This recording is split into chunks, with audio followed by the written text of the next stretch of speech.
Todos os cristãos têm um versículo preferido da Bíblia. O meu sempre foi esse.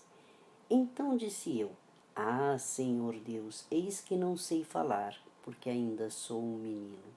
Mas o Senhor me disse: Não digas eu sou um menino, porque a todos a quem eu te enviar irás, e tudo quanto te mandar falarás.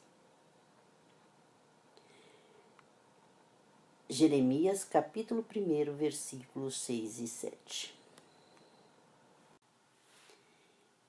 E então recebi um pedido dos jovens da Team Connection de gravar um estudo bíblico sobre ser missão.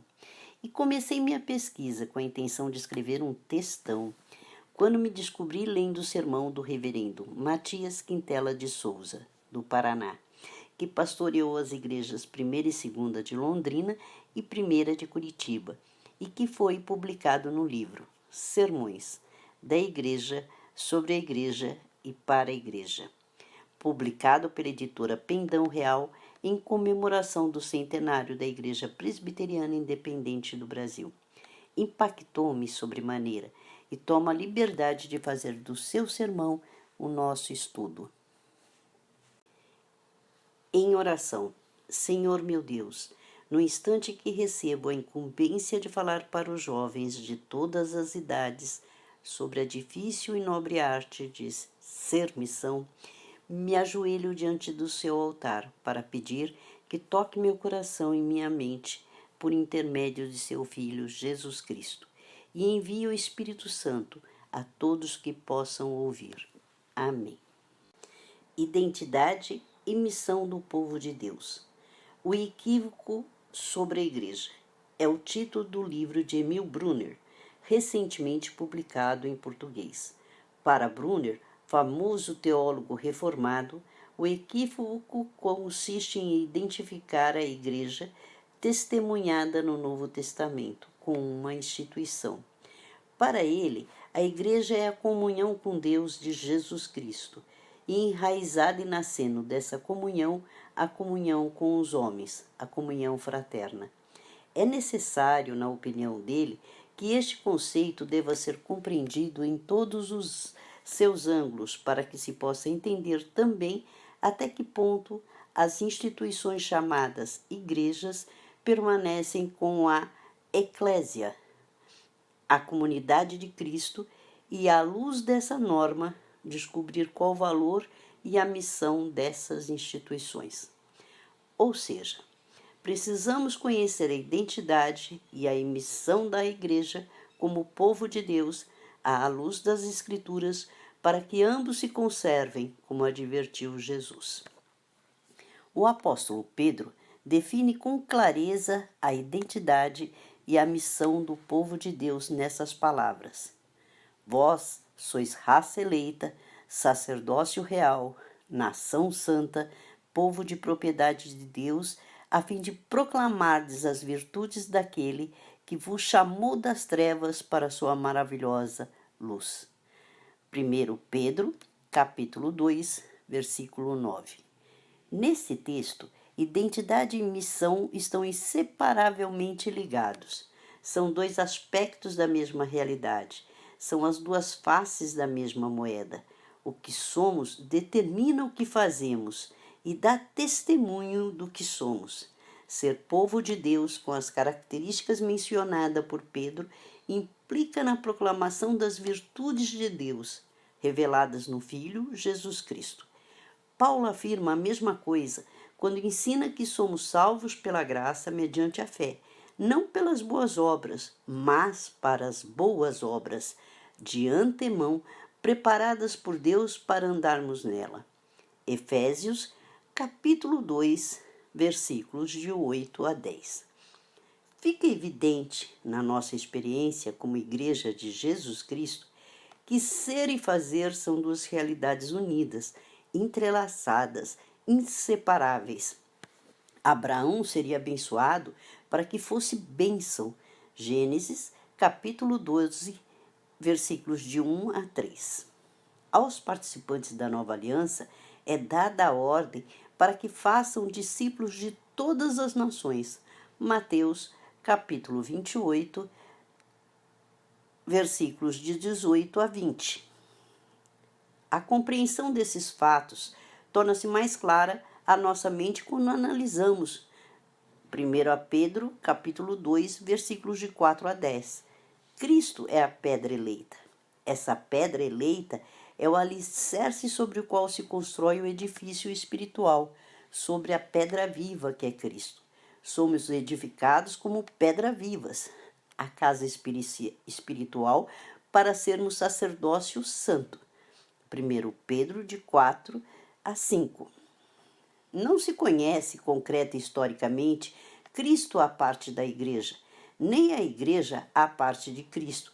Em Cristo somos raça eleita, sacerdócio real, nação santa e povo de propriedade exclusiva de Deus.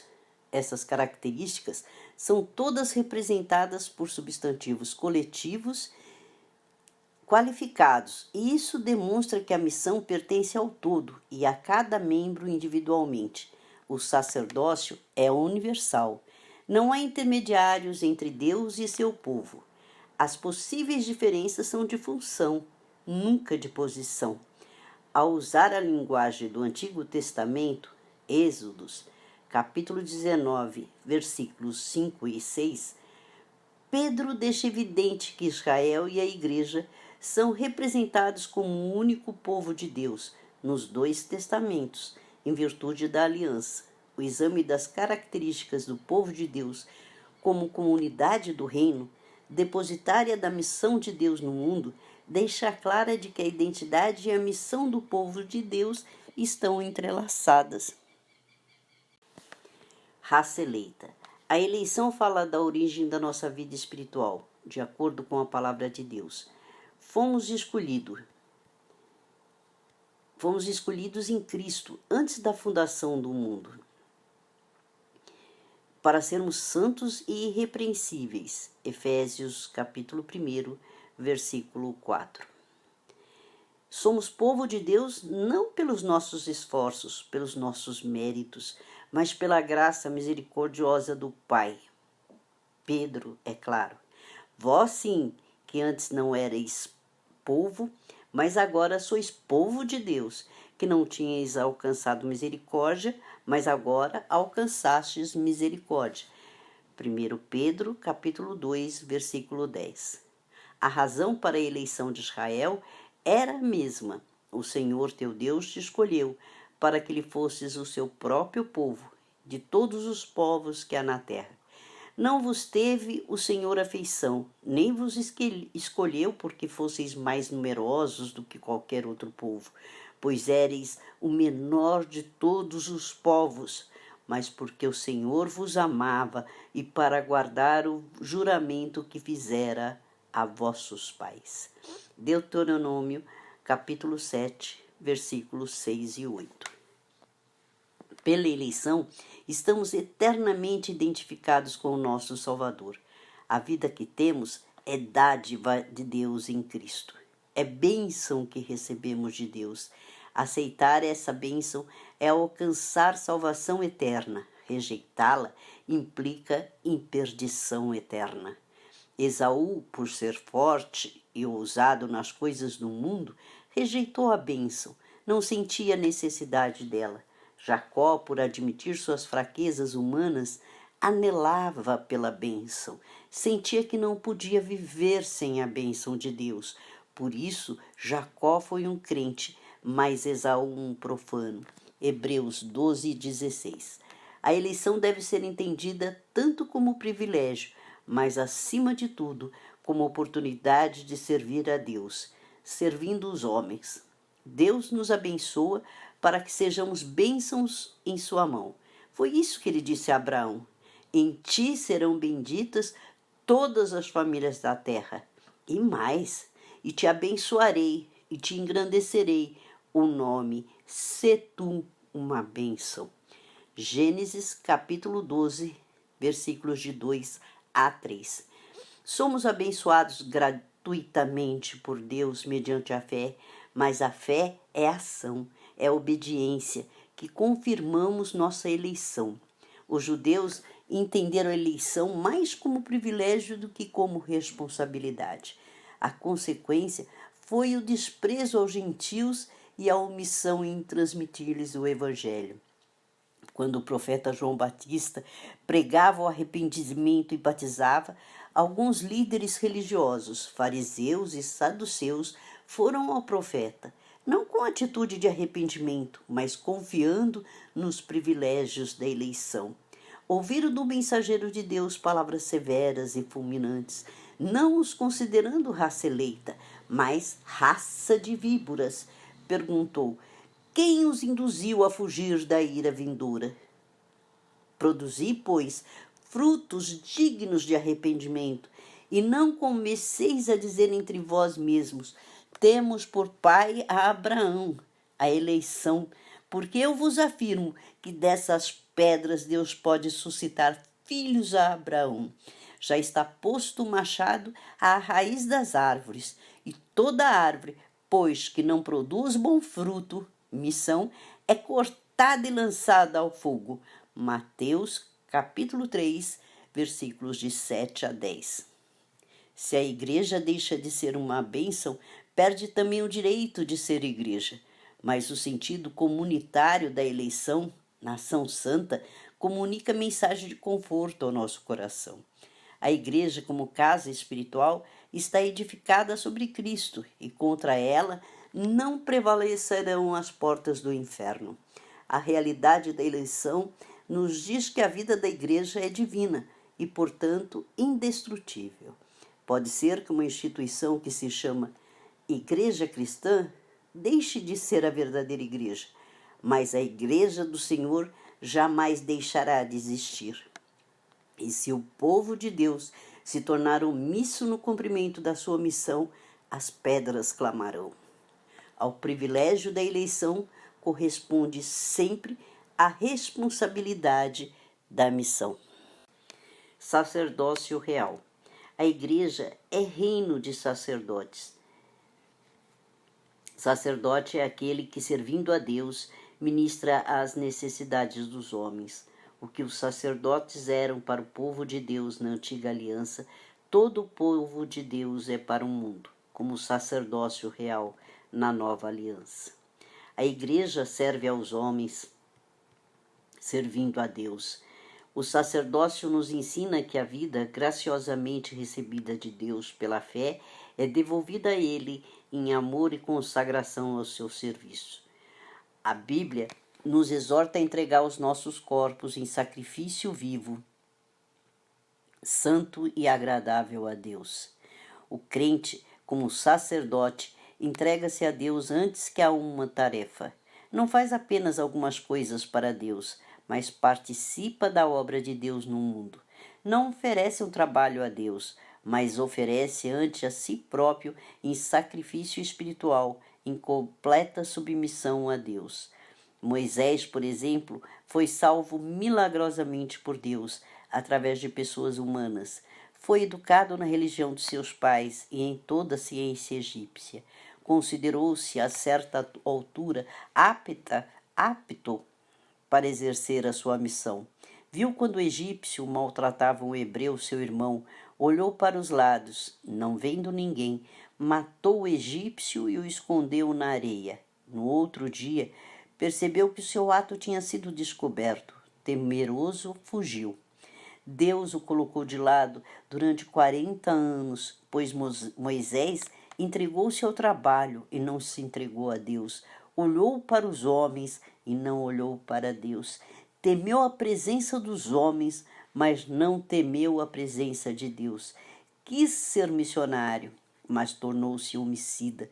Quando ele se entregou totalmente a Deus, tornou-se agente no processo de libertação do seu povo da escravidão egípcia. E, submisso a Deus, tornou-se sacerdote, profeta e rei, o grande legislador de Israel. Somos sacerdócio real. Todos os crentes são sacerdotes. É preciso redescobrir e aplicar o princípio básico da reforma do sacerdócio universal dos crentes. Letourneau sentiu-se chamado para a obra de Deus. Procurou seu pastor e perguntou-lhe se devia tornar-se missionário. Depois de terem orado juntos, o pastor lhe disse: Jovem, Deus precisa tanto de missionários quanto de homens de negócio. Letourneau tornou-se uma bênção nas mãos de Deus como industrial e homem de negócios. Através dele, milhares de vidas encontraram a salvação em Cristo. E hoje, Deus precisa tanto de pastores quanto de professores, de médicos, de advogados, de políticos, de comerciantes, de lavradores e de comerciários. A profissão ou o trabalho que não for um sacerdócio será uma profanação. O importante é que nossas vidas estejam no altar de Deus. O fogo que nos faz arder de paixão pelo Evangelho cai do céu. Sacerdócio significa intercessão, amor, desprendimento, entrega de tudo, planos, ambições, ideais, projetos, a vida, enfim, no altar de Deus. Nação santa. A santidade do povo de Deus significa que a vida que recebemos de Deus, colocada a seu serviço, manifesta no mundo a glória de Deus. Povo santo não é o povo encerrado dentro da parede de seus templos, temerosos do contato com o mundo.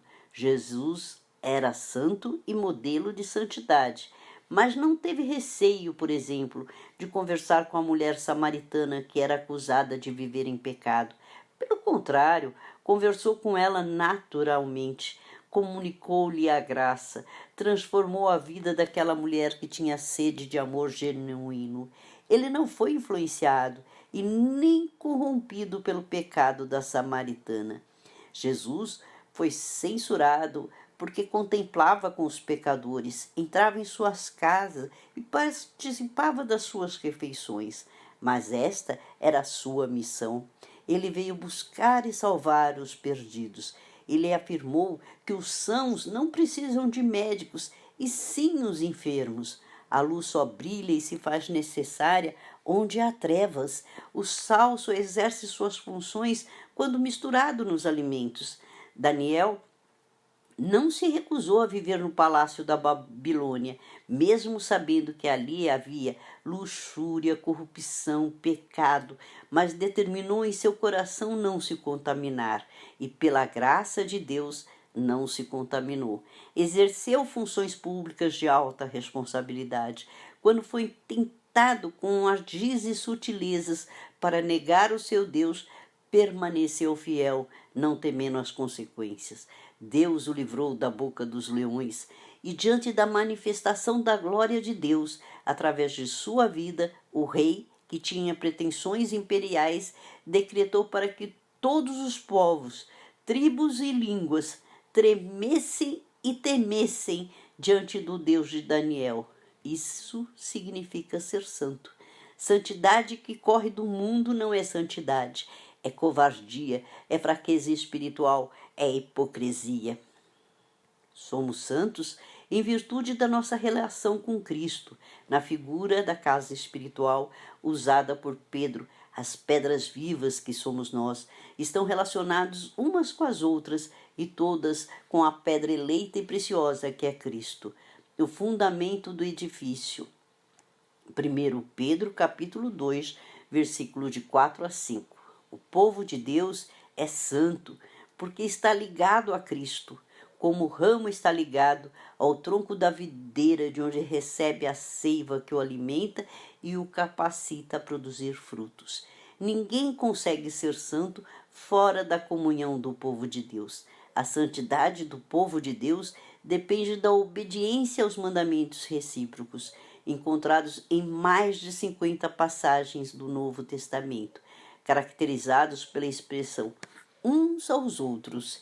A Igreja de Cristo é comunidade terapêutica, como podemos notar, dentre outras, na seguinte passagem: confessai, pois, os vossos pecados uns aos outros e orais uns pelos outros para serdes curado. Tiago, capítulo 5, versículo 16. Duas figuras usadas por Jesus nos ajudam a entender a identidade do povo de Deus e sua missão no mundo relacionadas com a santidade, o sal e a luz.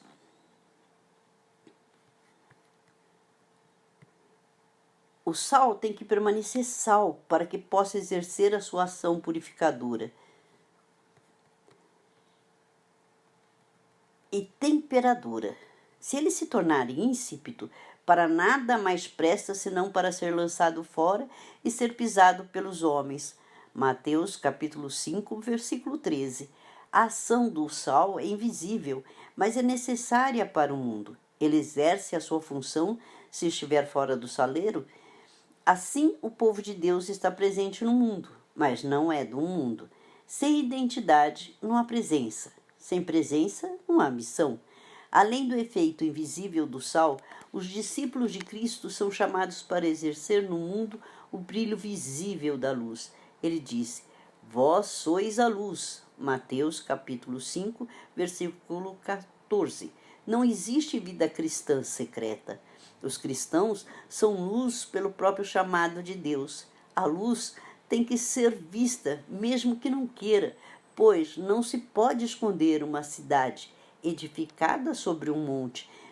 Nem se acende a candeia para colocá-la debaixo do alqueire, mas no velador, e alumia todos que se encontram na casa. Mateus capítulo 14, versículo 15. Os cristãos, portanto, não podem fugir dos lugares altos, da política, da economia, das artes, nem dos lugares mais humildes, onde a luz deve brilhar para que pecadores famintos e sedentos da justiça encontrem a verdade que liberta. Essas figuras demonstram a impossibilidade de divorciar a santidade do povo de Deus da sua missão do mundo.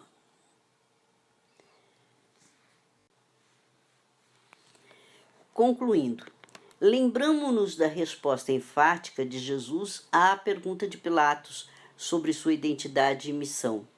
Eu nasci para isso e para isso vim ao mundo. João, capítulo 18, versículo 37. Como discípulos de Jesus, precisamos também ter consciência da nossa identidade e da nossa missão. Ao receber o Espírito Santo, Jesus foi declarado Filho de Deus. Lucas, capítulo 3, versículo 21 e 22. E na sinagoga de Nazaré aplicou a si mesmo a profecia do Antigo Testamento. O Espírito do Senhor está sobre mim, pelo que me ungiu para evangelizar, os enviou-me para proclamar libertação aos cativos e restauração da vista aos cegos, para pôr em liberdade os oprimidos e apregoar o ano aceitável do Senhor. Lucas, capítulo 4, versículos 18 a 20. Stanley Jones chamou essa passagem de O Manifesto de Nazaré, em seu livro O Cristianismo e as Ideologias do Mundo Atual. A leitura dos evangelhos e do livro de Atos nos mostra que o Manifesto de Nazaré tornou-se programa de ação, tanto de Jesus como dos apóstolos. Esta missão continua. O livro de Atos está inconcluso. Como povo de Deus, somos também o corpo vivo de Cristo, através do qual ele se faz presente e atua de forma concreta no mundo ainda hoje. Pela graça de Deus, estejamos à altura desta missão. Lembramo-nos da observação de Bruno no início dessa mensagem. Devemos sempre ter em mente de que a igreja, como instituição, deve estar a serviço da igreja como comunidade do Espírito em missão. A instituição é serva, não senhora, e meio, não fim. Quando essa ordem é invertida, as estruturas eclesiásticas caem sob o juízo de Deus, porque passam a servir os interesses de autoridades e grupos eclesiásticos, e não a promoção do reino de Deus. Precisamos ouvir a advertência de John Stott no seu livro Ouça o Espírito, Ouça o Mundo, onde afirma que nossas estruturas estáticas, inflexíveis e centralizadoras são estruturas heréticas, pois incorporam uma doutrina herética da Igreja. A pergunta que não quer calar é esta: as nossas estruturas eclesiásticas viabilizam o ministério de todos os crentes? O alerta de Jeremias às pessoas enganadas por palavras falsas quando se refugiavam num lugar sagrado são atualíssimas. Assim diz o Senhor dos Exércitos, o Deus de Israel: emendai os vossos caminhos e as vossas obras, e eu vos farei habitar neste lugar. Não confieis em palavras falsas, dizendo: templo do Senhor, templo do Senhor, templo do Senhor é este. Eis que vos confiais em palavras falsas, que para nada vos aproveitam. Que é isso? Furtais e matais, cometeis adultério e jurais falsamente, queimais incenso a Baal e andai após outros deuses que não conheceis. E depois vindes e vos ponde diante de mim nessa casa que se chama pelo meu nome e dizeis: estamos salvos. Sim, só para continuardes a praticar essas abominações.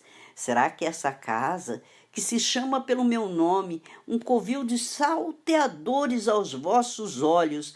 Eis que eu mesmo vi isso, diz o Senhor. Mas ide agora ao meu lugar que estava em Silo, onde no princípio fiz habitar o meu nome, e vede o que lhe fiz, por causa da maldade do meu povo de Israel. Agora, pois, visto que fazeis todas estas obras, diz o Senhor, e eu vos falei, começando de madrugada, e não me ouvistes, chamei-vos e não me respondestes, farei também essa casa que se chama pelo meu nome, na qual confiais, e a este lugar que vos dei a vós e aos vossos pais, como fiz a Silo, lançar-vos-eis da minha presença, como arrojei a todos os vossos irmãos. Jeremias, capítulo 7, versículo de 3 a 4 e capítulo 8, versículo 15. E a profecia de Jeremias se cumpriu. Parodiano, Otoniel Mota, quando fazia campanhas por Betel, lar da igreja, diria: templos, edifícios, organizações, aí tudo é como um insulto mudo ante a face do Senhor, quando o perdido sem guarida vai rolando pela vida sem achar mansão de amor. Por outro lado, cada um de nós, individualmente, à semelhança de Paulo, é desafiado a levar aos pagões a obediência de Cristo por palavras e obras, por força de sinais e prodígio, pelo poder do Espírito Santo. Romanos, capítulo 15, versículos 18 e 19. Se nos calarmos, as próprias pedras clamarão. Nesse sentido, sirvam-nos de alerta as seguintes palavras, pronunciadas por uma pessoa que não cria em Deus, mas que percebia a diferença que a fé ativa pelo amor pode fazer. Se eu cresce realmente, como milhões dizem que creem, que o conhecimento e a prática da religião nessa vida influenciassem o destino numa outra vida, então a religião significaria tudo para mim. Eu consideraria os prazeres mundanos como refúgio, as preocupações mundanas como insensatez, os pensamentos e sentimentos terrenos como vaidade. A religião seria o meu primeiro pensamento de manhã e a minha última imagem antes que o sono me dominasse. Eu trabalharia unicamente pela sua casa. Eu tomaria providência só para o amanhã da eternidade. Eu consideraria uma alma ganha para o céu como merecedora de uma vida de sacrifícios e sofrimentos. as consequências terrestres não me fariam parar ou fechar os meus lábios. Eu tentaria olhar somente para a eternidade e para as almas imortais ao meu redor para serem em breve eternamente felizes ou eternamente miseráveis. Eu sairia pregando a tempo e fora do tempo, e o meu texto seria que aproveita o homem ganhar o mundo inteiro e perder a sua alma. Este incrédulo, caso se convertesse, seria um crente fanático?